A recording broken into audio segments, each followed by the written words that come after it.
الحمد لله نحمده ونستعينه ونستغفره ونعوذ بالله من شرور أنفسنا ومن سيئات أعمالنا من يهد الله فلا مضل له ومن يضلل فلا هادي له ونشهد أن لا إله إلا الله وحده لا شريك له ونشهد أن سيدنا وحبيبنا ومولانا محمدا عبده ورسوله الذي أرسله بالحق بشيرا ونذيرا وداعيا إلى الله بإذنه وسراجا منيرا فقد قال الله تعالى في كلامه المجيد وفرقانه الحميد أعوذ بالله من الشيطان الرجيم بسم الله الرحمن الرحيم إن الله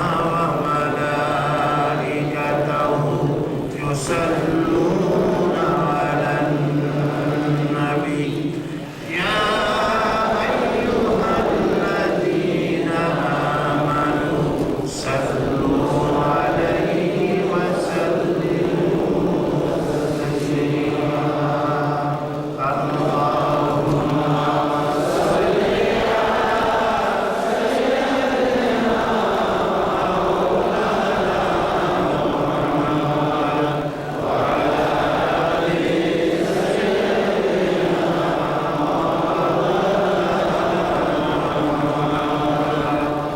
প্রাণ খুলে মহব্বতের সাথে জোরে সোরে সবাই পড়েন আল্লাহুম্মা সাল্লি আলা সাইয়্যিদিনা মাওলানা মুহাম্মদ ওয়া আলা আলি সাইয়্যিদিনা মাওলানা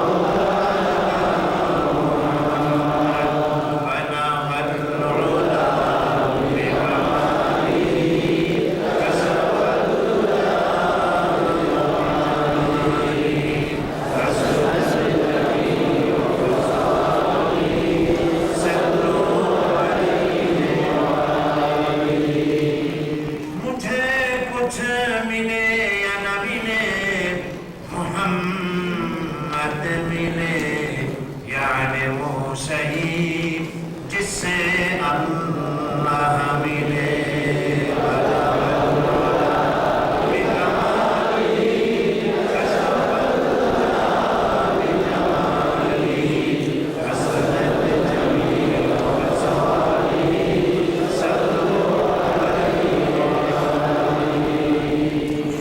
ये तेरी मेराज थी कि तू लोगों कलम तक पहुंचा और ये मेरी मेराज है कि मैं तेरे कदम तक पहुंचा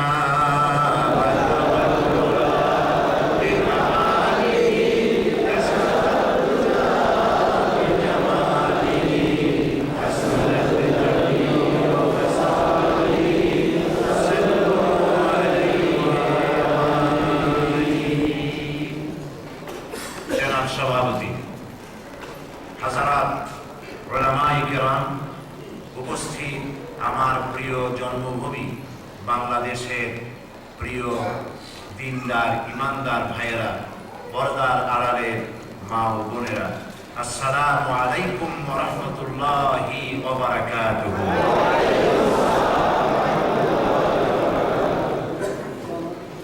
আমি মহান আল্লাহ রাব্বুল ইজ্জত ওয়াল জালাল তার দরবারে লাখ কোটি শুকর আদায় করি যিনি দীর্ঘ কয়েক বছর পর আবার আমেরিকার এই বিশাল শহর নিউ ইয়র্ক সিটিতে ম্যানহাটন এলাকার এই সুন্দর হলে আমার প্রিয় বাংলাদেশি মুসলমানদের সুন্দর চেহারাগুলি দেখার তৌফিক আল্লাহ পাক দান করলেন। আন্তর্জাতিক সিরাতুন নবী কনফারেন্স কমিটি তারা এই মাহফিলের আয়োজন করেছেন। আজকে নবী করিম সাল্লাল্লাহু আলাইহি ওয়াসাল্লামের সিরাত মুবারক জানার জন্য আমরা এসেছি, আলোচনার জন্য আমরা সমবেত হয়েছি। যে মহান আল্লাহ তাআলা আমাদেরকে এই সুন্দর বরকতপূর্ণ মাহফিলে শরীক হওয়ার তৌফিক এনায়েত করলেন, সেই মুনিবের দরবারে, সেই রব্বুল আলামিনের দরবারে নত শিরে শুকর আদায় করছি আলহামদুলিল্লাহ। সকলে পড়ছি রব্বানা লাকাল হামদ হামদান কাসীরান তাইয়্যিবান মুবারাকান ফীহি ইয়া রাব্বি লাকাল হামদু কামা ইয়ানবাগি লিজালালি ওয়াজহিকা ওয়া আযীমি সুলতানিকা। আমাদের রব, আমাদের স্রষ্টা, আমাদের মালিক, আমাদের খালিক, আমাদের রাজ্জাক, আমাদের রহমানুর রহিম আল্লাহ রাব্বুল আলামিনের দরবারে আমরা শুকরিয়া আদায় করে নিলাম। তিনি দয়া করে তার হাবিবের শানে আয়োজিত এই মাহফিলে আমাদেরকে শরীক হওয়ার তৌফিক এনায়েত করেছেন। আবারও বলছি আলহামদুলিল্লাহ। জিক্রে ইলাহি যেমন ইবাদত, জিক্রে হাবিবও তেমন ইবাদত। আল্লাহ পাকের জিকির করা যেমন ইবাদতের মধ্যে শামিল, নবী করিম সাল্লাল্লাহু আলাইহি ওয়াসাল্লামের শান, মান, ইজ্জত, সিরাত মুবারক আলোচনা করা তেমন ইবাদতের মধ্যেই শামিল। সুবহানাল্লাহ। প্রিয় ভাই সব, মহান আল্লাহ রাব্বুল আলামিন অত্যন্ত দয়া পরবশে আজকে আমাদেরকে মিলিত হওয়ার তৌফিক দিয়েছেন ওই মহান ব্যক্তিত্বকে জানার জন্য, যার প্রশংসা স্বয়ং আল্লাহ পাক নিজেই করেছেন। আমরা তার প্রশংসা কি করতে পারবো? যার উদ্দেশ্যে আল্লাহ পাক আকাশ, জমিন, গ্রহ, নক্ষত্র, সৌররাজি, নবমণ্ডল, ভূমণ্ডল, পাহাড়, পর্বত, নদ, নদী, কীট, পতঙ্গ, মহাশূন্যে যা কিছু দেখি, যা কিছু দেখি না, সব কিছু সৃষ্টি করে যে পবিত্র নামে আল্লাহ পাক উৎসর্গ করেছেন, সেই মহান আল্লাহ পাকের হাবিবের শানে আয়োজিত মাহফিলে শরীক হয়েছে। হতে পারে আজকের মাহফিল আল্লাহ যদি ইচ্ছে করেন আমাদের জন্য হেদায়েতের জারিয়া করে দিতে পারেন। হতে পারে আজকের মাহফিল কিয়ামতের দিন আমাদের জন্য কঠিন জাহান্নামের শাস্তি থেকে বেঁচে থাকা জারিয়া হয়ে যেতে পারে। আল্লাহ যেন সেটাই করেন। বন্ধুগণ, এমন এক মহান সত্তাকে জানতে আমরা এসেছি, যিনি আমাদের রক্তের সাথে সম্পর্কিত নন, যিনি আমাদের, যার সাথে আমাদের কোনো রিলেশনশিপ, কোনো আত্মীয়তার সম্পর্ক নেই, যিনি দেখতে আমাদের রঙের নন, যিনি আমার দেশের নন, যিনি আমার ভাষার নন, অথচ আমরা তার জন্য জীবন দিতে পারি। এ কথা ঠিক কিনা? এ কথা সত্য কিনা? কেন এই মহব্বত? এটা কি শুধু বাংলাদেশি মুসলমানদের বলেন না? এই মহব্বত রাসূলের প্রতি আরব আজম, পৃথিবীর উত্তর মেরু থেকে শুরু করে দক্ষিণ মেরু, উত্তর, পূর্ব, পশ্চিম, গোটা বিশ্ব জুড়ে আল্লাহর পরে নারী, শিশু, কালো, সাদা, বর্ণ, দল, মত নির্বিশেষে বিশ্ব জুড়ে মানুষের মুখে আল্লাহর পরে যে নামটি উচ্চারিত হয় শ্রদ্ধা ভরে, সে নামটি কি? মুহাম্মদ সাল্লাল্লাহু আলাইহি ওয়াসাল্লাম। কেন আজকে তাকে আমরা আপন করে দেখছি? তিনি তো বাংলাদেশী নন, তিনি তো বাংলায় কথা বলেন না, তিনি তো আমাদের রক্ত সম্পর্কে আত্মীয় নন, অথচ তার জন্য আজকে প্রাণ দিতে ইচ্ছে করে। শুধু নিউ ইয়র্ক সিটির ম্যানহাটন, এই ম্যানহাটনের হলের মধ্যে আমরা কথা বলছি, তার সাথে তাই নয়, এই রবিউল আউয়াল মাসে গোটা পৃথিবী বিশ্ব জুড়ে সর্বত্র আজ উচ্চারিত হচ্ছে রাসূল করিম সাল্লাল্লাহু আলাইহি ওয়াসাল্লামের কথা। অথচ পৃথিবী এগিয়ে গেছে বহুদূর। যখন তিনি এসেছিলেন পৃথিবীতে, তখন পৃথিবীতে মুদ্রণ যন্ত্র ছিল না, টেলিফোন ছিল না, টেলেক্স ছিল না, মোবাইল টেলিফোন ছিল না, কম্পিউটার ছিল না, ইন্টারনেট ছিল না, ইমেল ছিল না, রকেট ছিল না, কিছুই ছিল না। তৎকালীন যুগের শ্রেষ্ঠ শিক্ষিত ব্যক্তি, শ্রেষ্ঠ বুদ্ধিমান ব্যক্তির যে জ্ঞান ছিল, তা আজকের একজন কুড়ি মজুরের চাইতে বেশি ছিল না। এই যে সেদিন বিদ্যাসাগর মারা গেলেন, ঈশ্বরচন্দ্র বিদ্যাসাগর, কিন্তু আজকে কি তিনি আজকের যুগের বিদ্যার তিনি কি একটা কুয়াও হবেন?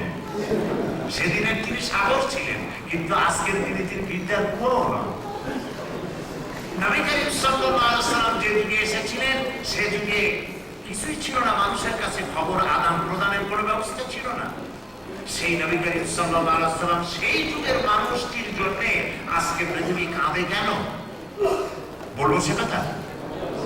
আজকে কাঁদে এই জন্যে পৃথিবীতে যত নেতা আছে আমার দেশে, আমেরিকায়, ইউরোপে, অস্ট্রেলিয়ায়, জার্মানিতে, জাপানে, ইটালিতে, পৃথিবীর বিভিন্ন দেশে ন্যাশনাল হিরো আছে, বড় বড় নেতা আছে যে নেতার জন্য লোকেরা কাঁদে, জীবন দেয়, কিছু করে। কিন্তু এইসব নেতারা কথা বলেছেন তার দেশের ব্যাপারে, কথা বলেছেন নিজের ভাষার ব্যাপারে, কথা বলেছেন নিজের ভৌগোলিক এলাকার ব্যাপারে, কথা বলেছেন তিনি তার জাতির ব্যাপারে। মুহাম্মদ রাসূলুল্লাহ সাল্লাল্লাহু আলাইহি ওয়াসাল্লাম তিনি মক্কি মাদানী হয়ে, আরবি ভাষা ভাষী হয়ে তিনি মক্কার কথা, মদিনার কথা বলেন নাই, শুধু সাদা রঙের কথা, পৃথিবীর কালো মানুষটির কথা যিনি বলেছেন তিনি তো মুহাম্মদ রাসূলুল্লাহ সাল্লাল্লাহু আলাইহি ওয়াসাল্লাম।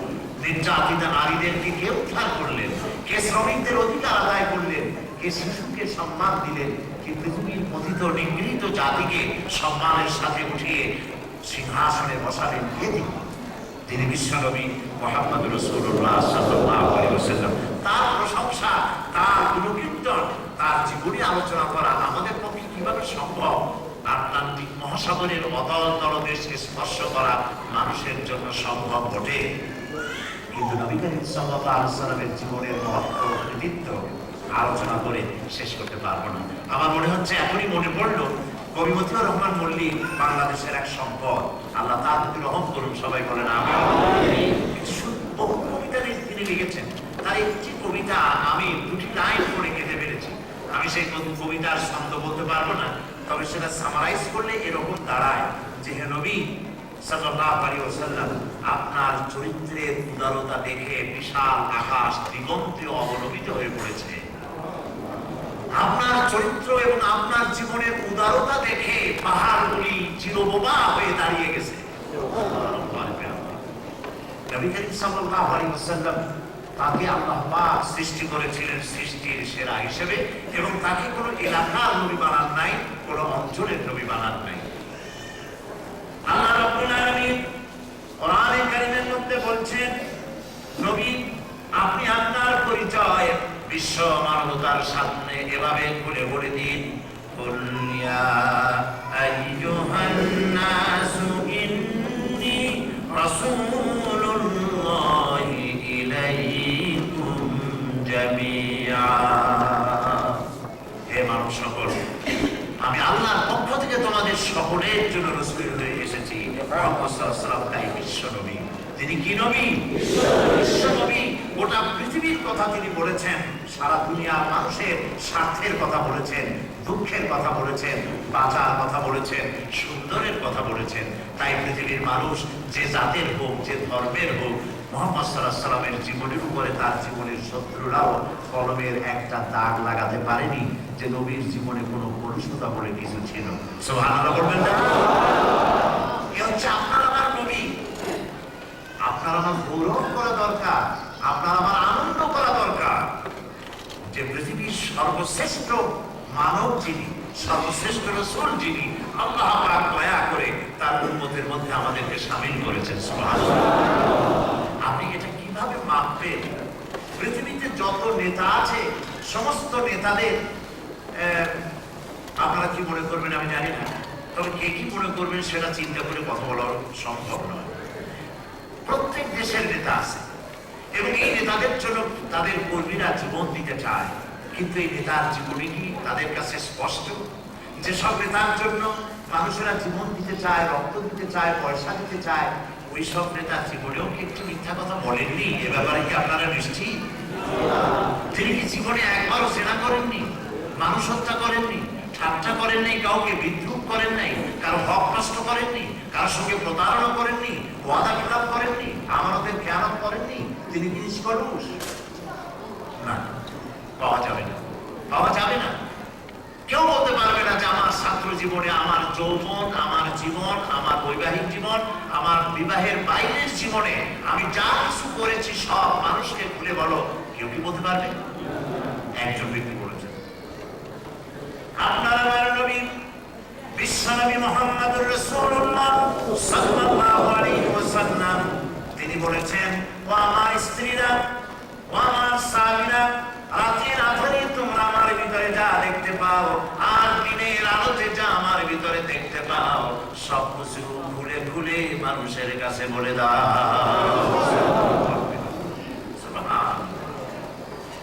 এই কথা আপনি ইমাজিন করতে পারবেন না যে নবী করিম সাল্লাল্লাহু আলাইহি ওয়াসাল্লাম সারা জীবনে একটি মিথ্যা কথা বলেননি। আপনি কি ভাবতে পারেন পৃথিবীতে এরকম মানুষ আছে যিনি জীবনে একটি মিথ্যা কথা বলেননি, ডাইরেক্ট অর ইনডাইরেক্ট? সুবহানাল্লাহ। যার চরিত্রের সার্টিফিকেট স্বয়ং আল্লাহ পাক দিচ্ছেন। কি বলছেন? আল্লাহ রাব্বুল আলামিন কোরআনে কারীমের ভিতরে বলছেন, ওয়া ইন্নাকা লাআলা খুলুকিন আযীম। আল্লাহ পাক বলেন, নবী উন্নত চরিত্রের উপরে আপনাকে প্রতিষ্ঠিত করা হয়েছে। আপনি হলেন চরিত্রের আধার, উন্নত উত্তম চরিত্রের উপরে আপনি প্রতিষ্ঠিত। সুবহানাল্লাহ। ওয়া ইন্নাকা লাআলা খুলুকিন আযীম। আযীম আরবিতে এমন একটি শব্দ, অনেক গভীর। এটাকে বোঝাবার জন্য আরবিতে যে শব্দটি ব্যবহার করা হয় সেটা হলো আমির। গভীরতাকে বোঝাবার জন্য আরবিতে যে শব্দ ব্যবহার করা হয় সেটাকে বলা হয় আমির। আর প্রশস্ততাকে বোঝাবার জন্য আরবিতে যে শব্দটিকে বলা হয়, ব্যবহার করা হয়, সেই শব্দটি হচ্ছে আরিদ। আরিদ মানে প্রশস্ত, আমির মানে গভীর। কিন্তু যে গভীরতা মাপা যায় না, এমন কোন ফিতা নাই যে গভীরতা মাপা যায়, এমন কোন ফিতা নাই যে প্রশস্ততা মাপা যায়, এটাকে আরবিতে বলা হয় আযীম। আল্লাহ পাক ব্যবহার করলেন, হে নবী আপনার চরিত্র এমন যা পৃথিবীর কোন ফিতা দিয়ে মাপা সম্ভব নয়। সুবহানাল্লাহ। যা পরিমাপ করা সম্ভব নয়, পরিমাপের ঊর্ধ্বে উন্নত চরিত্রের আধার, প্রকৃষ্ট উন্নত চরিত্রের মাইল ফলক, মাইলস্টোন। সুবহানাল্লাহ। নবী করিম সাল্লাল্লাহু আলাইহি ওয়াসাল্লামকে আল্লাহ রাব্বুল আলামিন পৃথিবীতে পাঠালেন। খুবই সৌভাগ্য, আমার খুব আনন্দ হচ্ছে যে আল্লাহ পাক নবী করিম সাল্লাল্লাহু আলাইহি ওয়াসাল্লামের উপরে ক্রমাগত এই ফলে আমাকে 3 দিন কথা বলার সুযোগ দিবেন বলে আশা করছি। আমরা বলি আলহামদুলিল্লাহ। আমি 3 দিনে চেষ্টা করব মহাসমুদ্র থেকে 2-1টি মণিমুক্তা কুড়িয়ে আপনাদের পকেটে তুলে দেওয়ার জন্য। আল্লাহ পাক তৌফিক দান করেন। নবী করিম সাল্লাল্লাহু আলাইহি ওয়াসাল্লামের জীবন মণিমুক্তা দিয়ে ভরপুর। আমরা হতভাগ্য, আমাদের মণিমুক্তা, আমাদের ডায়মন্ড, আমাদের গোল্ড আমাদের চোখের সামনে, তার থেকে আমরা উপকৃত হতে পারছি না। ওর থেকে হতভাগ্য আর কি আছে যে কুয়ার পাড়ে দাঁড়িয়ে, টিউবওয়েলের কাছে দাঁড়িয়ে পানির বিবসায় ছটফট করে। আমাদের অবস্থা তাই হয়েছে। নবী করিম সাল্লাল্লাহু আলাইহি ওয়াসাল্লামকে আল্লাহ পাক এই পৃথিবীতে পাঠিয়েছেন। মোটামুটি এই পৃথিবীতে আল্লাহ যত নিয়ামত দিয়েছেন, দুটি জিনিসের মাধ্যমে নিয়ামতগুলি আসছে। কথা লক্ষ্য করুন, বুঝতে চেষ্টা করুন, বুঝতে পারবেন। এক ভাই খুব ঘুমাচ্ছেন, তিনি কি করে বুঝবেন আমার কথা? এইটা পাশে এই টুপি, রঙিন টুপি ওরা উঠায় দেন। আমার তো অভ্যাস মানুষের সঙ্গে কথা বলা, চোখ সব জায়গায় থাকে। এইরকমই মাহফিলের সাথে ঘুম আসে। সুবহানাল্লাহ। আমরা সাপোর্ট করি। এই পৃথিবীতে মানব মণ্ডলীকে, পৃথিবীর মানবতাকে আল্লাহ পাক দুটি জিনিসের মাধ্যমে তার নিয়ামতগুলি দিয়েছেন। বলুন তো কয়টা জিনিস? একটি হচ্ছে নবুয়ত, আরেকটি হচ্ছে কিতাব। মনে রাখবেন, যত নিয়ামত আমরা পেয়েছি 2টি জিনিসের মাধ্যমে পেয়েছি। একটি হচ্ছে নবুয়ত, আরেকটি হলো কিতাব। 2টি জিনিসের মাধ্যমে আমরা এই জিনিসগুলি আল্লাহর নিয়ামত পেয়েছি। আমি প্রথমে নবুয়তের ব্যাপারে কথা বলবো আজকে, এবং কালকে নবী করিম সাল্লাল্লাহু আলাইহি ওয়াসাল্লামের মুক্তি জীবন, তার মিশন সম্পর্কে আলোচনা করব ইনশাআল্লাহ। এবং পরের দিন নবী করিম সাল্লাল্লাহু আলাইহি ওয়াসাল্লামের মদনী জীবন এবং তার সিরাত মুবারক আর তার থেকে আমাদের শিক্ষা সম্পর্কে আলোচনা করব বিমাশিয়াতিল্লাহ তাআলা। প্রথমে নবী ইলেকশন করে নবী বানানো যায় না। ইলেকশন করে মন্ত্রী বানানো যায়, প্রেসিডেন্ট বানানো যায়, এমপি বানানো যায়, চেয়ারম্যান বানানো যায়, সব কিছু ইলেকশন করে বানানো যায়, কিন্তু নবী ইলেকশন করে বানানো যায়। সারা পৃথিবীর মানুষ যদি একত্রিত হয়ে বলে যে অমুক লোককে আমরা নবী বানাবো, আসল সবাই মিলে ভোট দিই, তো দিল সবাই মিলে ভোট। এখন তাকে যারা ভোট দিল তারা থাকতে পারবে, কিন্তু নবুয়তের জন্য প্রথম শর্ত কি করতে হবে? নবী আপনারা ভোট দিলেন, তাকে নবী বলে থাকে, কিন্তু জিবরাইলকে নামাইতে পারবেন? সারা পৃথিবীর মানুষ যদি জিবরাইলের বিরুদ্ধে অনশন ধর্মঘট করে, তাও কি জিবরাইল আসবে? সব যদি বলায় দড়ি দিয়ে মরে, তাও জিবরাইল বদার করবে না আসার জন্য। সুতরাং নবী হওয়ার জন্য প্রথম শর্ত হচ্ছে ওহী। সেই জন্য ইলেকশনের মধ্য দিয়ে নবী হয় না, নবী হন সিলেকশনের মাধ্যমে। সেই সিলেকশনটা কে করেন? আল্লাহ রাব্বুল আলামিন নবী বানান, আর হঠাৎ করে রাস্তা থেকে ধরে কোনো ব্যক্তিকে তিনি নবী বানান না। নবী বানাবার জন্য আলমে আরওয়াহে আল্লাহ পাক টার্গেট করে রেখেছেন, এই এই লোকগুলিকে আমি নবুয়ত দেব। তাই তারা পৃথিবীতে আসার সাথে সাথে নবীরা জন্মলগ্ন থেকে নবুয়তের চরিত্র দিয়েই তৈরি হন। সুবহানাল্লাহ। এই জন্য নবীরা মাসুম, নবীরা বেগুনাহ, তাদের কোনো গুনাহ নাই। সুবহানাল্লাহ। নবী আল্লাহ বানান, আল্লাহ তৈরি করেন। কোরআন শরীফ বলছে, وعلى الله قصد السبيل ومنها جائر ولو شاء لهداكم أجمعين। আল্লাহ রাব্বুল আলামিন বলেন, আমি সোজা রাস্তা বলে দেওয়ার দায়িত্ব আমার, যেখানে রয়েছে অসংখ্য বাঁকা পথ। আর আমি যদি ইচ্ছে করতাম তাম পৃথিবীর সমস্ত মানুষগুলিকে হেদায়েত করে দিতাম, সমস্ত মানুষগুলিকে আমি হেদায়েত করে দিতাম যদি ইচ্ছে করতাম, কিন্তু আকসারুহুম লা ইউমিনুন, অধিকাংশ লোকেরাই ঈমান আনবে না। আল্লাহ পাক বলছেন, সোজা রাস্তা বলে দেওয়ার দায়িত্ব আমার, যেখানে আছে অসংখ্য বাঁকা পথ।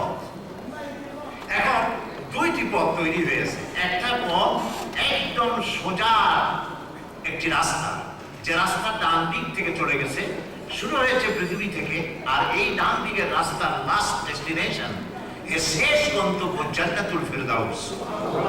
আরেকটি রাস্তা বাঁ দিকে চলে গেছে, এই রাস্তাটা আঁকা বাঁকা, শুরু হয়েছে এই দুনিয়া থেকে, এর শেষ গন্তব্য হচ্ছে জাহান্নাম। ডান দিকের রাস্তার নেতৃত্ব দিয়েছেন আম্বিয়া আলাইহিমুস সালাম, বাম দিকের রাস্তার নেতৃত্ব দিয়েছে শয়তান। বামপন্থীদের নেতা হচ্ছে শয়তান। কোরআন শরীফে আল্লাহ পাক বলেছেন সূরা ওয়াকিয়ার মধ্যে, আসহাবুল ইয়ামিন আসহাবুশ শিমাল। লক্ষ্য করুন, সূরা ওয়াকিয়া, আসহাবুল ইয়ামিন আসহাবুশ শিমাল, ডানপন্থী আর বামপন্থী। ডানপন্থীদের নেতৃত্ব দিয়েছে নবীরা, বামপন্থীদের নেতৃত্ব দিয়েছে শয়তান, এবং এদেরকে এই পথে জাহান্নামে নিয়ে যাবে। ডানের রাস্তাটা বন্ধুর পথ, এই পথটির চড়াই উতরাই আছে, এই পথে চলতে গেলে কষ্ট আছে।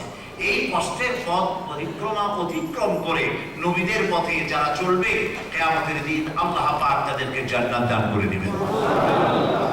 এখন এই যে বাঁকা পথগুলি আল্লাহ পাক বলেছেন, ওয়া আলাল্লাহি কাসদুস সাবিল ওয়া মিনহা জায়িরুন, সোজা রাস্তা বলে দেওয়ার দায়িত্ব আমার, যেখানে রয়েছে অসংখ্য বাঁকা পথ। বাঁকা পথ কি? বাঁকা পথ হলো মানুষ নিজেরা নিজেদেরকে পরিচালনা করার জন্য যত পথ তৈরি করেছে, এগুলি সব বাঁকা পথ। মানুষেরা পথ তৈরি করে নাই? করেছে কিনা? কি পথ বলেন তো? সেই পথটা কিন্তু আপনার নিউ ইয়র্ক থেকে ওয়াশিংটনের পথ নয়। এই পথটা হচ্ছে মানুষকে পরিচালনার জন্য পথ। মানুষের অর্থনীতি, সমাজনীতি, রাজনীতি, শ্রমিক নীতি, পরিবার নীতি ইত্যাদি নীতিমালা। এই নীতিমালার রাস্তা কমিউনিজম করেছে, সোশ্যালিজম করেছে, ন্যাশনালিজম করেছে, ক্যাপিটালিজম করেছে, সেকুলারিজম করেছে। এই সমস্ত পথগুলি হলো বাঁকা এবং এর পরিণতি জাহান্নাম। আর একটি পথ আল্লাহ পাক তিনি তৈরি করেছেন, যা আল্লাহ পাক নিজেই বলেছেন, ইন্নাদ দীনা ইনদাল্লাহিল ইসলাম। আমার কাছে কেবলমাত্র পছন্দনীয় যে পথটি, আদর্শটি, সিস্টেমটি, সেটা নাম কি বলুন? ইসলাম। এটাকে আল্লাহ পাক ধর্ম বলেননি, এটাকে বলেছেন দ্বীন। কি বলেছেন? দেখুন, আমাদের দেশে আমরা দ্বীন বুঝতে চাই না, আমরা ইসলামকে ধর্ম হিসেবে নিয়েছি। ইসলাম কিন্তু অন্যান্য ধর্মের মতো ইসলাম ওইরকম একটি ধর্ম নয়, ইসলাম একটি সিস্টেম। কথা বুঝতে পেরেছেন? আমাদের দেশে আমরা আমাদের দেশে আল্লাহকে খোদা বলা হয়, মালাইকাকে ফেরেশতা বলা হয়, সালাতকে নামাজ বলা হয়, সাওমকে রোজা বলা হয়। অর্থাৎ ফার্সি শব্দ আমরা আমাদের দেশে বেশি ব্যবহার করি। কথা ঠিক কিনা? এরকম ব্যবহার করতে করতে সালাত বললে আমাদের লোকেরা বুঝতেই চায় না। দিনিয়ার পরীক্ষার দিন স্কুলে ছেলের পরীক্ষায় এসেছে, সালাদ নষ্ট হয় কিসে? ছেলে জবাব দিয়েছে টমেটো এবং শশা বেশি আগে কেটে রাখলে সালাদ নষ্ট হয়। বুঝতেই পারে না যে সালাদ কি জিনিস। সুতরাং দিন আল্লাহ পাক করেছেন দিন, আমরা বলেছি ধর্ম, যার কারণে অন্যান্য ধর্মের সাথে আমরা সিমিলারিটি খুঁজে বেড়াই। ইসলাম কিন্তু অন্যান্য ধর্মের মতো নয়। ইসলাম একটি কমপ্লিট কোড অফ লাইফ, একটি পূর্ণাঙ্গ জীবন ব্যবস্থা। আমরা বলি সুবহানাল্লাহ। এই দিনকে আল্লাহ রাব্বুল আলামিন এই দিন পৃথিবীর বুকে মানুষের জন্য দিয়েছেন। আর আল্লাহ পাক বলেছেন সোজা রাস্তা বলে দেওয়ার দায়িত্ব আমার। সেই সোজা রাস্তা বলে দেবো কিভাবে? আল্লাহ পাক ডাইরেক্ট কোনো মানুষের সঙ্গে কথা বলেন না। খুব ভালো করে বোঝেন, আল্লাহ পাক সরাসরি কোনো মানুষের সঙ্গে কথা বলেন না। যদি দুই একজনের সঙ্গে বলে থাকেন মিন ওয়ারাইল হিজাব, পর্দার আড়াল থেকে বলেছেন। মুসা আলাইহিস সালামের সঙ্গে কথা বলেছেন, নবী করিম সাল্লাল্লাহু আলাইহি ওয়াসাল্লামের সঙ্গে আল্লাহ পাক কথা বলেছেন। কিন্তু ডাইরেক্ট সামনাসামনি আল্লাহ পাক কারোর সঙ্গে কথা বলেন না। কোরআন শরীফে পরিষ্কার আছে, কথা বলতে হলে তো ডাইরেক্ট যদি কথা বলি তাহলে মাওলানা আশরাফুজ্জামান খান আমাকে দেখতে হবে এবং তিনি আমাকে দেখবেন। এটা হচ্ছে ডাইরেক্ট কথা বলতে বলা, ঠিক কিনা? আর কোরআন শরীফে আল্লাহ পাক বলেছেন লা তুদরিকুহুল আবসার, কোন দৃষ্টি শক্তি আমাকে পরিব্যাপ্ত করতে পারবে না। সুবহানাল্লাহ। আমাকে কোন দৃষ্টি আমাকে পরিব্যাপ্ত করতে পারবে না, বরং আমার দৃষ্টি সমস্ত বিশ্ব, সমস্ত সৃষ্টি জগৎকে পরিব্যাপ্ত করে। আমি সবাইকে দেখি কিন্তু আমাকে কেউ দেখতে পারবে না। সুবহানাল্লাহ। সুতরাং আল্লাহ পাক কথা বলার জন্য সরাসরি কথা বলেন না বলে নবী বানাবেন এবং নবীদের কাছে জিবরাইল স্পেশাল মেসেঞ্জার হযরত জিবরাইল আমিনের মাধ্যমে আল্লাহ পাক কথা বলেছেন। সুবহানাল্লাহ বিহামদিহি। অসংখ্য নবী পাঠিয়েছেন। সমস্ত নবীদের ঘটনা আমার বলার প্রয়োজন নাই। আমরা কথা বলবো, আলোচনা করব আমাদের প্রিয় নবী, বিশ্ব নবী সাইয়্যিদুল মুরসালিন আশরাফুল আম্বিয়া রাহমাতুল লিল আলামিন জনাবে মুহাম্মদ রাসূলুল্লাহ সাল্লাল্লাহু আলাইহি ওয়াসাল্লাম সম্পর্কে আমরা কথা বলবো। নবী করিম সাল্লাল্লাহু আলাইহি ওয়াসাল্লামকে আল্লাহ পাক পৃথিবীতে পাঠালেন।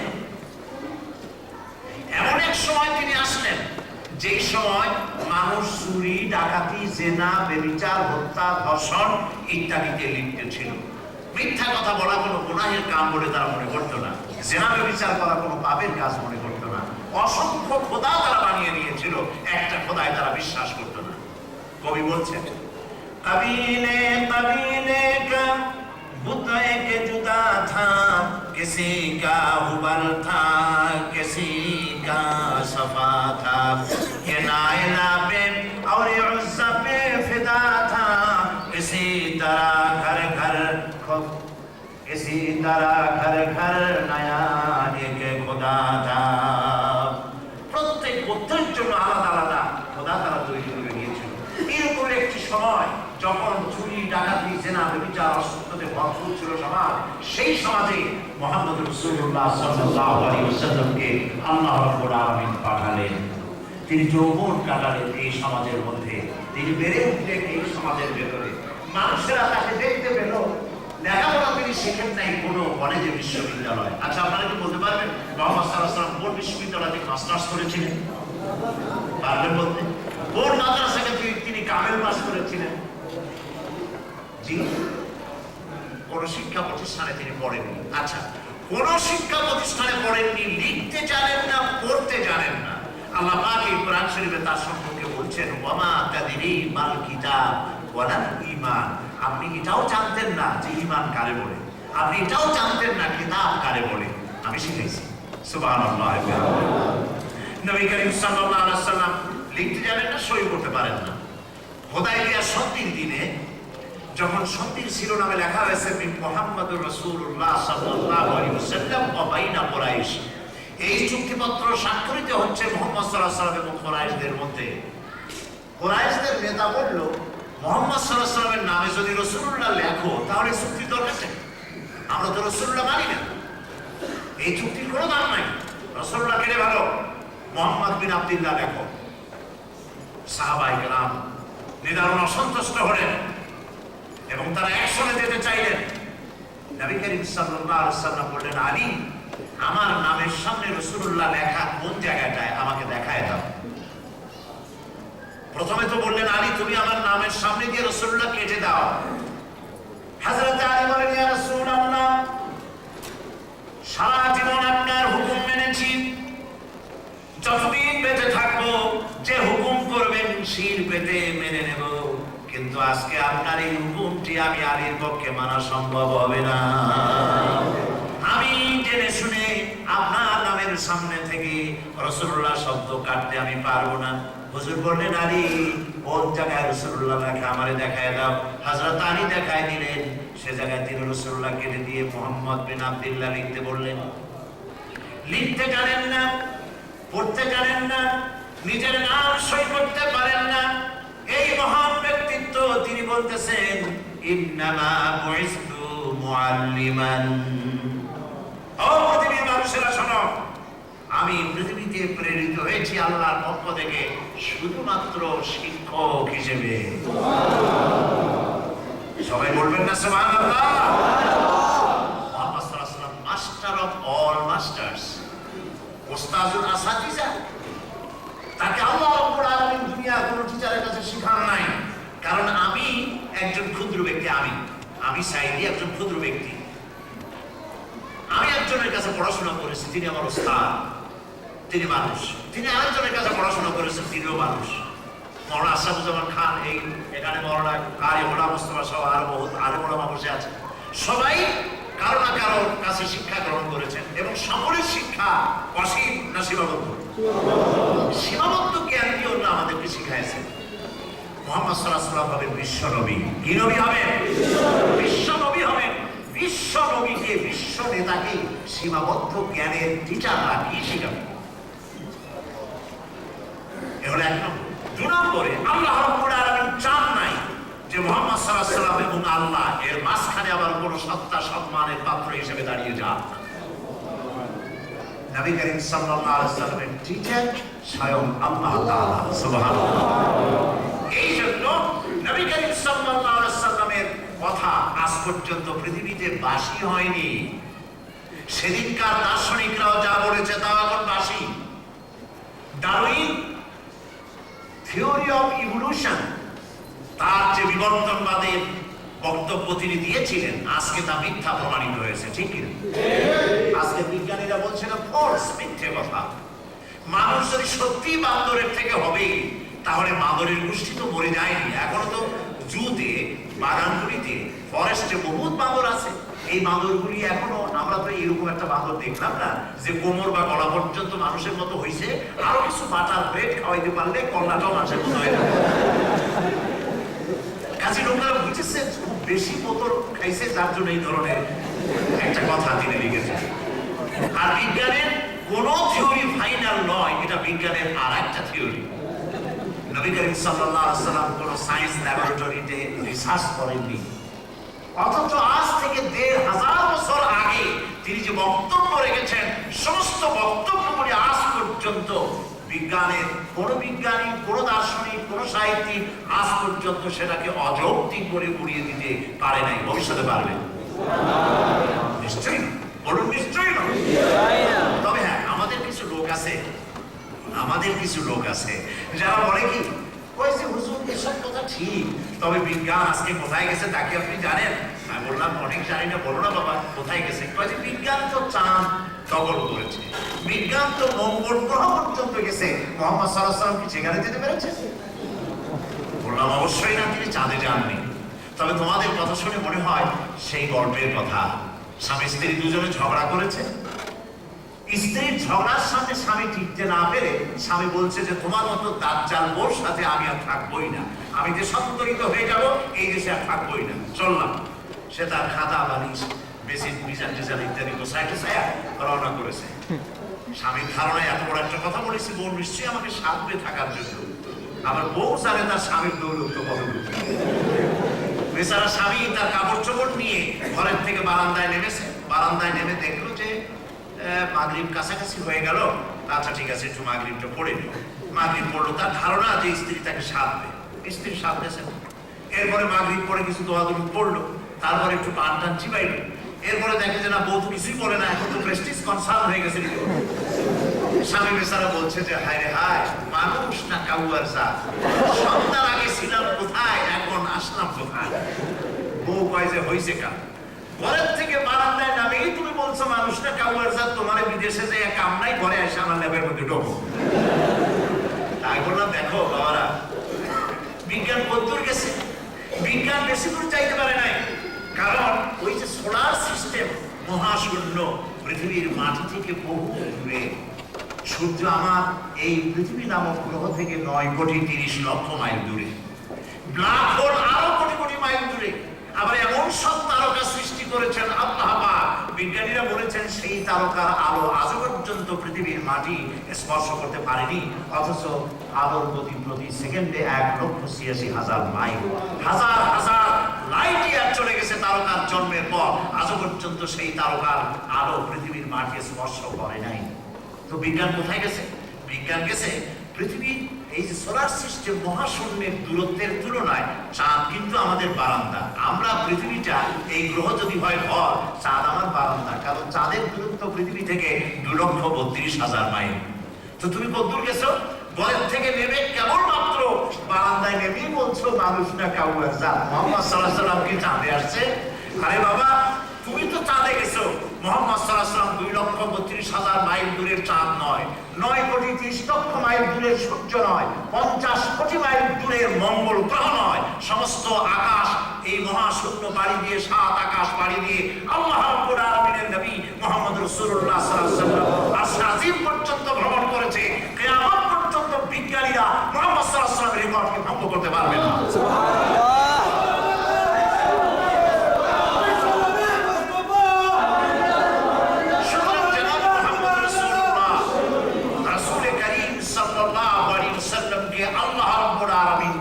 শিক্ষা দিয়েছেন, শিক্ষক হচ্ছেন স্বয়ংকে।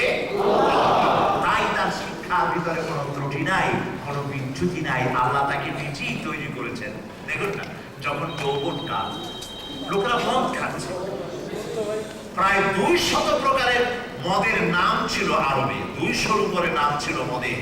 কত মদ তাদের প্রিয় ছিল। মদ পান করতে করতে মদের গ্লাস আর বোতল নিয়ে মুখের সাথে জড়িয়ে ধরে তারা ঘুমিয়ে থাকতো, এত মদ প্রিয় ছিল। সেই যুগে গান, নাচ, মেয়ে লোকেরা যেখানে সেখানে উলঙ্গ হতো। যুবতী মেয়েরা, বুড়িরা উলঙ্গ হয়ে আল্লাহর ঘর তাওয়াফ করত। এরকম একটি সমাজে রাসূলুল্লাহ বেড়ে উঠলেন। আজ তার যৌবন চলছে। বন্ধুরা বলছে, মুহাম্মদ বলেন সাল্লাল্লাহু আলাইহি ওয়াসাল্লাম, তুমি বড় নিরস মানুষ, তোমাকে আমরা গানে পাই না, মজলিসে পাই না, মদের আড্ডায় পাই না, গল্পের আড্ডায় পাই না। আজকে খুব সুন্দর একটা মেলা আছে, দারুণ গান হবে, নাচ হবে, আজকে আমাদের সাথে যেতে হবে। তিনি বললেন আমার এগুলি পছন্দ হয় না। তারা এমন ধরা ধরলো, শেষ পর্যন্ত হুজুর বলে আচ্ছা ঠিক আছে যাও, তোমরা যাও, আমি যাব। ওরা সবাই চলে গেল। গান শুরু হয়েছে, নাচ হচ্ছে। নাচের তালে তালে যুবকদের হার্ট বিট বেড়ে যাচ্ছে, আনন্দ করছে, সবাই টাকাটাকি করছে। মুহাম্মদ সাল্লাল্লাহু আলাইহি ওয়াসাল্লাম তো ওয়াদা করেছিলেন, তিনি তাকে তো দেখছি না, আর তিনি তো ওয়াদা ভঙ্গ করেন না। রাত ফজর হয়ে গেল, তাকে কেউ দেখতে পেল না। শেষ পর্যন্ত তারা হতাশ হয়ে ফেরার পথে দেখে গাছের একটা গাছের নিচে মুহাম্মদ সাল্লাল্লাহু আলাইহি ওয়াসাল্লাম, যুবক মুহাম্মদ সাল্লাল্লাহু আলাইহি ওয়াসাল্লাম ঘুমিয়ে আছেন। তার কাছে গিয়ে তাকে ঘুম থেকে জাগিয়ে জিজ্ঞেস করছে মুহাম্মদ সাল্লাল্লাহু আলাইহি ওয়াসাল্লাম, তুমি তো কখনো ওয়াদা ভঙ্গ করো না, তোমার তো যাওয়ার কথা ছিল গানে, মেলা দেখতে, নাচ দেখতে, তুমি গেলে না কেন? তিনি বললেন আমি তো ওয়াদা করেছিলাম এবং ওয়াদা মতোই আমি রওনা করেছিলাম, কিন্তু এই গাছ পর্যন্ত এসে কেন যেন ক্লান্তি ফিল করলাম, শুয়ে পড়লাম, ঘুম এলো। তোমরা না জাগালে আরো কতক্ষণ ঘুমাতাম, আল্লাহই ভালো জানে। তার অর্থ হচ্ছে অলক্ষ্যে আল্লাহ রাব্বুল আলামিন তাকে কন্ট্রোল করেছেন। নবী, এটা তোমার কাজ নয়। বিশ্বের নেতৃত্ব যে দেবে তাকে ওই সব জায়গায় যাওয়া তার কাজ নয়।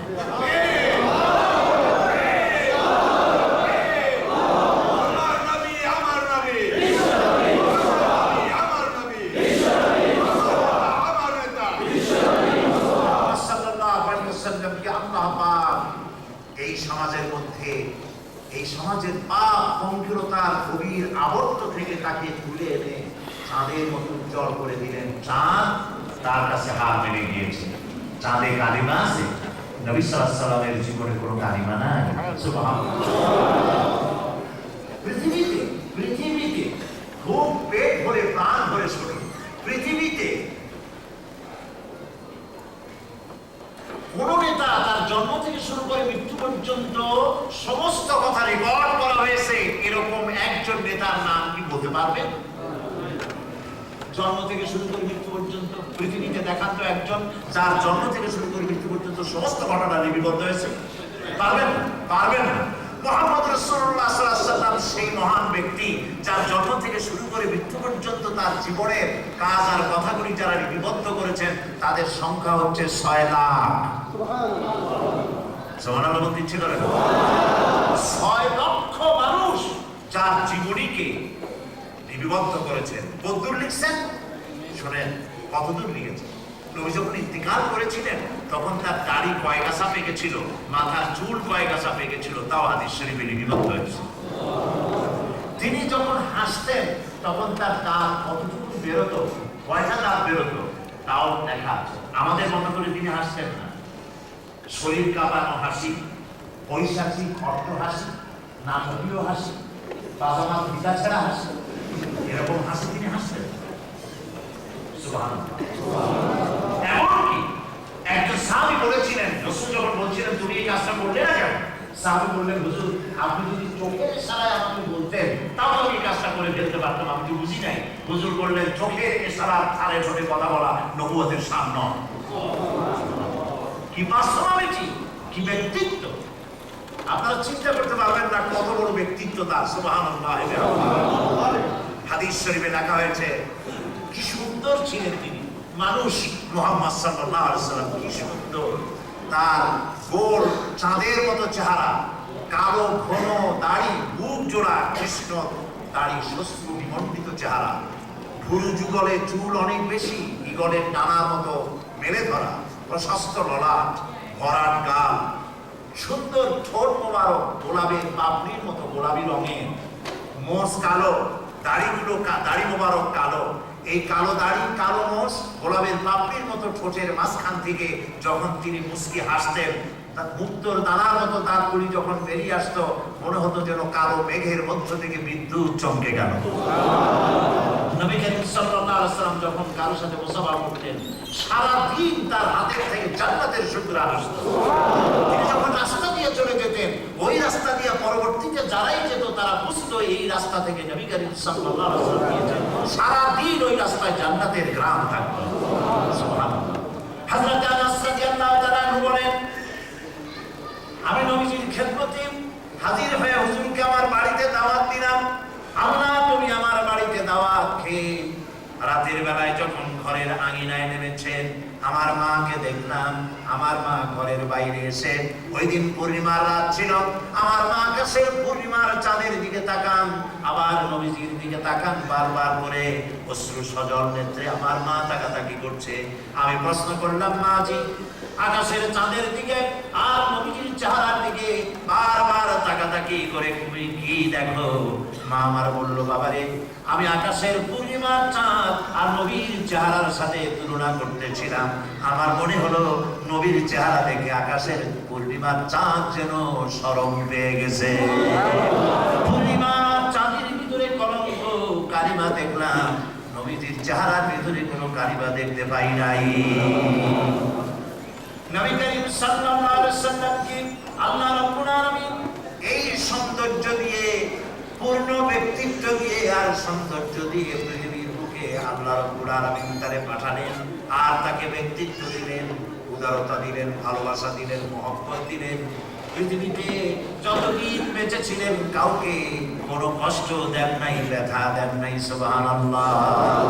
সকলের ব্যথা দুই হাতে মুছে দিয়েছেন, সকলের ব্যথা শুনেছেন, নিজে কষ্ট করেছেন, কাউকে কষ্ট দেন নাই সারাটি জীবনে। সুবহানাল্লাহ।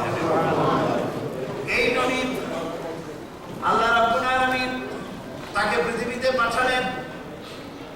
হেরা পাহাড়ের গুহায় যৌবনকাল পেরিয়ে যখন কি করে হবে, এই সমাজের পরিবর্তন কি করে হতে পারে, মানুষ কি করে বাঁচবে, কি করে জেনা ব্যভিচারের হাত থেকে মানুষ বাঁচবে, নারীগুলি কি করে তাদের প্রাণ রক্ষা করবে, এই চিন্তা গবেষণা করতে লাগলেন। হেরা পাহাড়ে বসে 40 বছর পূর্ণ যেদিন হয়ে গেল, আল্লাহ রাব্বুল আলামিন সেদিন তাকে নবুয়তের দায়িত্ব দিয়ে পৃথিবীর বুকে পাঠালেন। হেরা পাহাড় থেকে নবীজি নেমে এলেন। কবি বলতেছেন, उतर कर गारे हिरा से सूए कौम आया, उतर कर गारे हिरा से सूए कौम आया, और एक नुस्खे किमिया साथ लाया। হেরা পাহাড় থেকে নবীজি নেমে এলেন, হাতে আনলেন পরশ পাথর। এই পরশ পাথরের ছোঁয়া যার গায়ে লাগলো, সোনাগুলি পাথরগুলি সব পাথর আর লোহাগুলি সোনায় পরিণত হয়ে গেল। নবীজি মানুষের সামনে এলেন আর বললেন, ইয়া আইয়ুহান নাস কুলু লা ইলাহা ইল্লাল্লাহ। নির্যাতিত মানবতা, নিগৃহীত মানবতা, নির্যাতিতা নারীরা, নির্যাতিত শ্রমিকেরা, কালো মানুষেরা যদি বাঁচতে চাও, যদি মুক্তি পেতে চাও, ঘোষণা করো, প্রাণ খুলে বলো লা ইলাহা ইল্লাল্লাহ মুহাম্মাদুর রাসূলুল্লাহ। প্রাণ খুলে পড়েন লা ইলাহা ইল্লাল্লাহ, লা ইলাহা ইল্লাল্লাহ, লা ইলাহা ইল্লাল্লাহ মুহাম্মাদুর রাসূলুল্লাহ। নবীজি মানুষের সামনে কালেমার দাওয়াত দিয়ে এলেন। আল্লাহ পাক তাকে দান করলেন কিতাব। দুইটা জিনিসের মাধ্যমে নিয়ামত পেয়েছি পৃথিবীতে সব আমরা, একটা হলো নবুয়ত আর একটা হলো কিতাব। কিতাব দেওয়া হলো যার নাম কি বলেন? এই কোরআনের সংস্পর্শে যারা এলো, জিরো কোরআনের সঙ্গে মিশলো, জিরো বলি হিরো হয়ে গেল। আর যে সব হিরোরা কোরআনের সাথে বেয়াদবি করলো, আল্লাহ পাক তাদেরকে জিরো বানায়া দিলেন। এই হচ্ছে সেই কোরআন। সুবহানাল্লাহ বলেন। হযরত ওমর কত বড় জাহিল হলে পরে আল্লাহ নবী হত্যা করতে আসতে পারে, চিন্তা করতে পারেন? নবী হত্যা করতে এলো হযরত ওমর।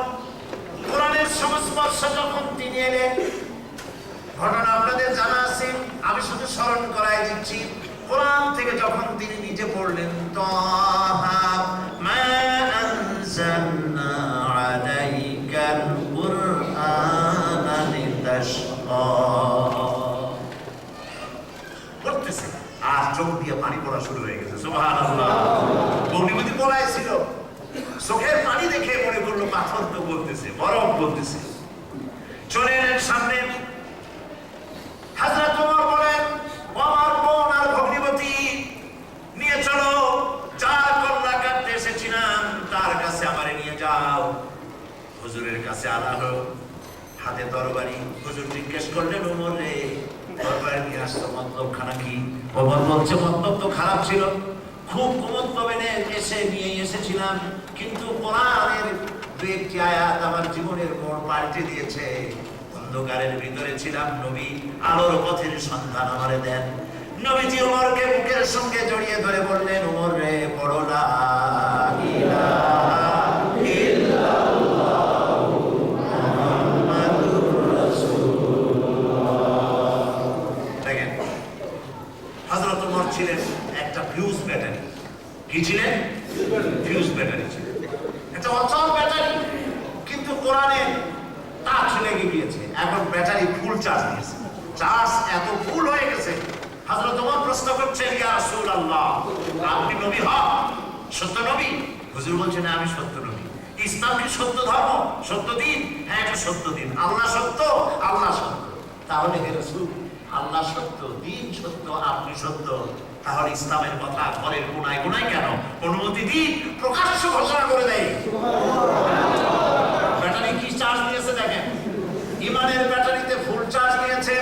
হযরত ওমর কাবার পাশে দাঁড়িয়ে বললেন, কুরাইশের কাফেররা শোন, নবীজির কল্লা কাটার জন্য এসেছিলাম, কিন্তু নবীজি কল্লা আমি কাটতে পারি নাই, তাওহীদের তরবারে দিয়ে আমার জাহালাতের কল্লা কাটাইয়া আমি মুসলমান হয়ে গেছি। সন্দেহ কাবিরেরা, আজ থেকে নবীর বিরুদ্ধে, ইসলামের বিরুদ্ধে কেউ যদি টু শব্দটি করো, ওমরের তরবারি তারে ক্ষমা করে দিবে না। ওমর কোন পর্যায়ে চলে গেলেন দেখেন, ব্যাটারি, ইমানের ব্যাটারি চার্জ দিয়ে তারা গেছে কোথায়? রাসূলুল্লাহ বলেছেন না নবী বাদি ওয়ালা রাসূল, আমার পরে নবী হবে না, রাসূল কেউ হবে না। যদি কেউ আমার পরে নবী হতেন না কানা ওমর, ওমরকে আল্লাহ অবশ্যই নবী বানাই দিতেন। এবার দেখুন আরো কোথায় গেছে। হযরত আলী রাদিয়াল্লাহু তাআলা আনহু, ওমর রাদিয়াল্লাহু তাআলা আনহুর জামানায় তিনি স্বপ্ন দেখছেন যেটা তিনি ফজরের নামাজ পড়তেছেন রাসূল করিম সাল্লাল্লাহু আলাইহি ওয়াসাল্লামের পেছনে। ফজরের নামাজ শেষ করে রাসূল তার আদত মুবারক অনুযায়ী পিছনে ফিরে বসেছেন।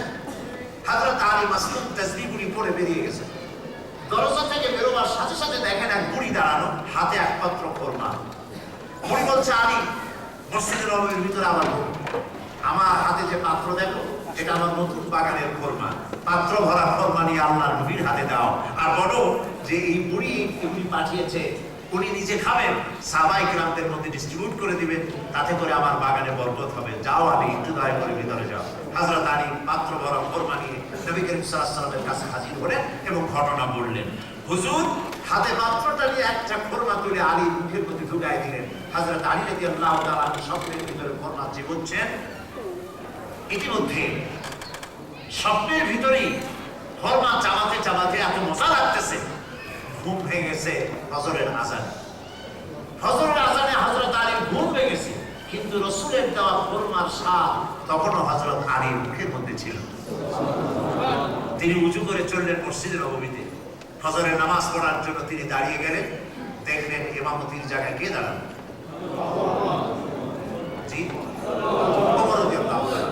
ওমর রাদিয়াল্লাহু তাআলা ইমামতি করছেন। কারণ হচ্ছে ইসলামী স্টেটের নিয়মই হচ্ছে যিনি রাষ্ট্রপ্রধান হবেন তিনি সেদেশের প্রধান মসজিদের ইমামতি করার যোগ্যতা তার থাকতে হবে। সেদিন আমি পল্টনে বলছিলাম যে আমাদের কপাল খারাপ। এখন যদি আমাদের কোনো নেতারা, রাষ্ট্র যারা চাল পরিচালনা করেন, ওটা যদি এসে বলেন যে আসেন আপনাদের ঈশান নামাজের ইমামতিটা আমি করি, লোকেরা এবং টান করে পড়বে না, হাওলা ওরা।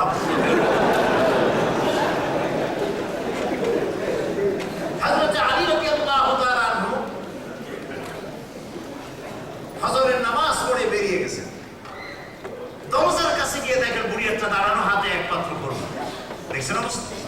বুড়ি বলছে, আলী, এই পাত্র বড় খোরমা নিয়ে মসজিদে ঢোকো, আমিরুল মুমিনিনকে বলো আমার নাম বলো, এবং এটা আমার নতুন বাগানের খোরমা, তিনি খাবেন, নবী করিম সাল্লাল্লাহু আলাইহি ওয়াসাল্লামের সাহাবায়ে কিরামদের মধ্যে যেন তিনি ডিস্ট্রিবিউট করে দেন, আমার বাগানে বরকত হবে।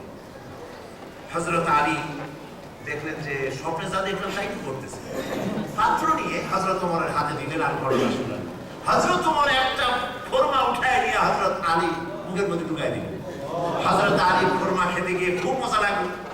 মজা লেগে তিনি বলতেছেন, জিদনি ইয়া ওমর তামরাতান উখরা, আমাকে আরেকটা খোরমা দাও না, আমারে যদি দুই একটা বেশি দাও অসুবিধা হবে না, খোরমা যা আছে সবাই পোষায় যাবে, খুব মজা লাগতেছে, দাও দুই একটা খোরমা আরো। হযরত ওমর কি বলছেন জানেন? হযরত ওমর বলতেছেন, ইয়া আলী, লাউ আন্না রাসূলুল্লাহ সাল্লাল্লাহু আলাইহি ওয়াসাল্লাম যাদাক লাযিদনা। ওয়ালি, স্বপ্নের ভিতরে রাসূলুল্লাহ যদি তোমাকে একটার বেশি খোরমা দিতেন, আমিও তোমাকে একটার বেশি খোরমা দিতাম। হযরত আলী রাদিয়াল্লাহু তাআলা আনহু বলছেন, ইয়া ওমর, আহিয়া রুইয়া আও গায়বুন আও ইত্তালাআত আলাইহি।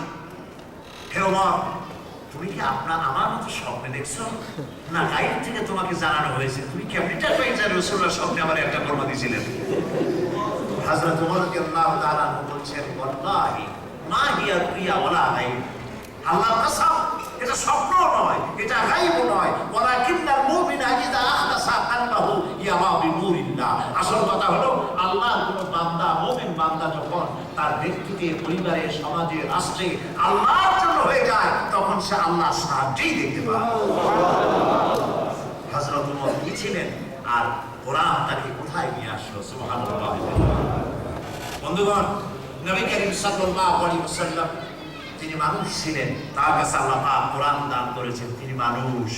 মুহাম্মদ সাল্লাল্লাহু আলাইহি ওয়াসাল্লাম কি? সবাই বলেন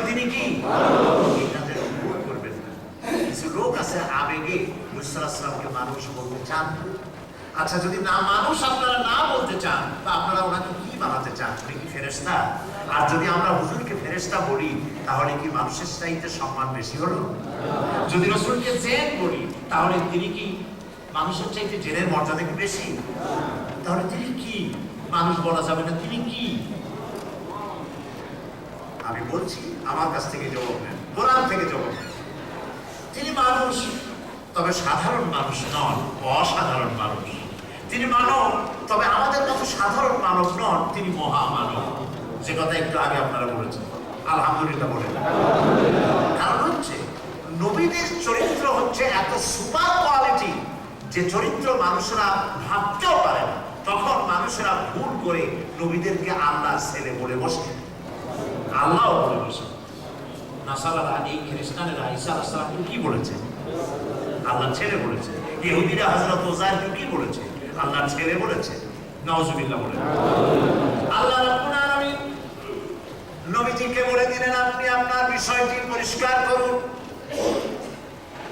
আপনি বলুন, কুল ইন্নামা আনা বাশারুন মিসলুকুম ইউহা ইলাইয়া আন্নামা ইলাহুকুম ইলাহুন ওয়াহিদ। নবী, আপনি বলুন, আমি তোমাদের মতো মানুষ।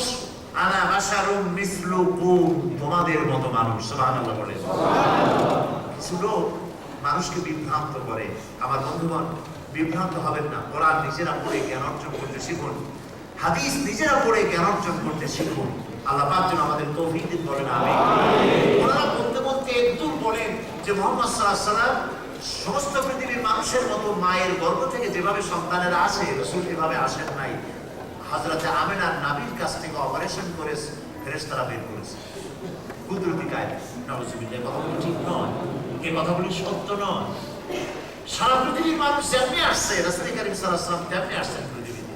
আনা বাশারুন মিসলুকুম, তোমাদের মতো আমি মানুষ। আল্লাহ পাক শিখিয়ে দিয়েছেন, কথা বলেন। পার্থক্য কি? ইউহা ইলাইয়া, আমার কাছে ওহী আসে। সুবহানাল্লাহ। তোমাদের কার কাছে ওহী আসে না। পার্থক্য শুধু এখানেই নয়, আরো পার্থক্য আছে। আমরা মিথ্যা কথা বলতে পারি, গুনাহ করতে পারি, শয়তান আমাদের ওয়াসওয়াসা দিতে পারে, কিন্তু নবীকে শয়তান ওয়াসওয়াসা দিতে পারে না। প্রত্যেকটি মানুষ, যত বড় আলেম হোক, যত বড় পীর হোক, যত বড় খাজা বাবা হোক, শয়তান প্রত্যেকটি মানুষকে যে কোনো মুহূর্তে ওয়াসওয়াসা দিয়ে মিসগাইড করে দিতে পারে, কিন্তু নবীদের কেউ ওয়াসওয়াসা শয়তান দিতে পারে না। নবীর বাড়ির চতুর্সীমানার ভিতরে শয়তানের প্রবেশের অধিকার নাই। এই জন্য আল্লাহর নবী বলেছেন, যে ব্যক্তি আমাকে স্বপ্নে দেখে সে নিশ্চয়ই আমাকেই দেখে, কারণ শয়তান আমার সূরত ধারণ করতে পারে না। তিনি মানুষ, তবে অসাধারণ মানুষ। সুবহানাল্লাহ। আমরা ঘুমাই, নবী মানুষ কিভাবে? আমরা বিবাহ করেছি, বাচ্চা হয়েছে। নবী করিম সাল্লাল্লাহু আলাইহি ওয়াসাল্লাম বিবাহ করেছেন, বাচ্চা হয়েছে। মানুষ বলতে মানুষেরা অবাক হয়। অবাক হয়েছে কাফেররা, তারা বলেছে, মানে হাজার রাসূল, এটি আশ্চর্য রাসূল, বাজারে যায়, ভাত খায়, বিয়ে করে, এটা কেমন রাসূল? আমাদের দেশে একজনে শুনছিল যে এক পীর সাহেবের 7 ছেলে আর 9 মেয়ে। শুনে কয়, হায় হায়, তাহলে আর বিশ্বাস করবো কারে? নবী বাজারে যাবে কেন, মাছ খাবে কেন? এটা কি আশ্চর্য কথা! অথচ আল্লাহ পাক ফেরেশতাদের নবী বানান নাই, জিনদের নবী বানান নাই, মানুষদের জন্য মানুষকে নবী বানাইছেন। সুবহানাল্লাহ। তিনি মানুষ ছিলেন। তিনি দুঃখ পেলে কাঁদতেন। তার ছেলে মারা গেছে, চোখ থেকে পানি পড়েছে। দুঃখ পেলে তিনি কাঁদতেন, আনন্দ পেলে তিনি হাসতেন। শরীর থেকে রক্ত বেরোলে সে রক্ত সাদা রক্ত বেরোতো না, রক্ত কি রঙের বেরোতো? লাল রঙের বেরোতো। তিনি ঘুমোতেন, তিনি খেতেন, তিনি আরাম করতেন। সুতরাং সকল দিক থেকে তিনি আনা বাশারুন মিসলুকুম, তোমাদের মতো মানুষ। তবে কথা মনে রাখতে হবে, তিনি আমাদের মতো